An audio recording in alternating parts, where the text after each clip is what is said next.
Hello out there in TikTok land. We are currently looking at our sun. It is located about 93 million miles away. By mass, 330,000 Earths equal our sun, and we could fit about 1.3 million Earths inside. Now, you may think that the view of the sun here is what we are looking at right now, but instead it takes about 8 minutes for light to travel from the sun to the earth. So this view is already 8 minutes old at my time. If the sun popped out of existence, our earth would not be aware for a whole 8 minutes. Now, you see all of these black dots on the surface of the sun? Those are called sunspots. Now, you're likely asking, what in the world makes those?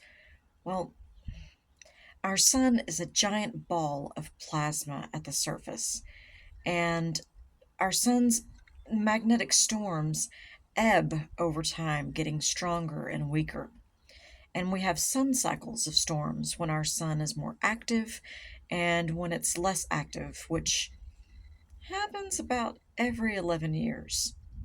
Now, those magnetic those magnetic storms shoot solar flares, also called prominences, out into space, and those areas become a little bit cooler than the rest of the surface, which ends up showing as black spots on the surface. So all of those dark spots are where plasma has erupted away from the sun surface recently. Now, that large cluster is from a CME, also known as a coronal mass ejection. Now, CMEs are much stronger than solar flares and send out high energy particles away from the sun. Solar flares remain close to the sun's surface, but CMEs are capable of reaching and colliding with Earth's magnetosphere.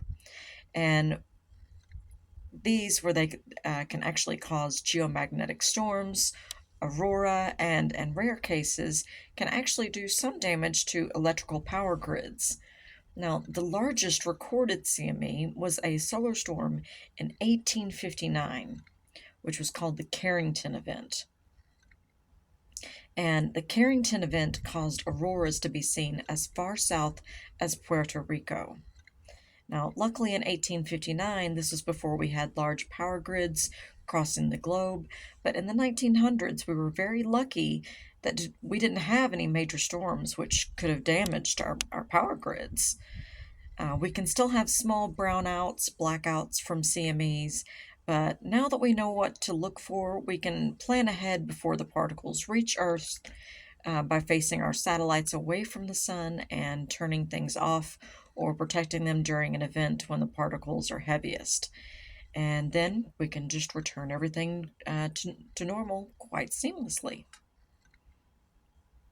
I would like to thank all of you for stopping by and hope you've enjoyed learning a little bit about our sun and our moon and other things that I have done here on the page. If you have any questions, I will do my best to answer them. Just leave them in the comments sections below. A huge shout out in honor and memory of my father, who taught me the constellations when I was a child, and a big thanks to Dr. Rebecca Smethurst, who inspired me to purchase my first telescope and once again look up to the stars. Wishing you all clear skies and good weather.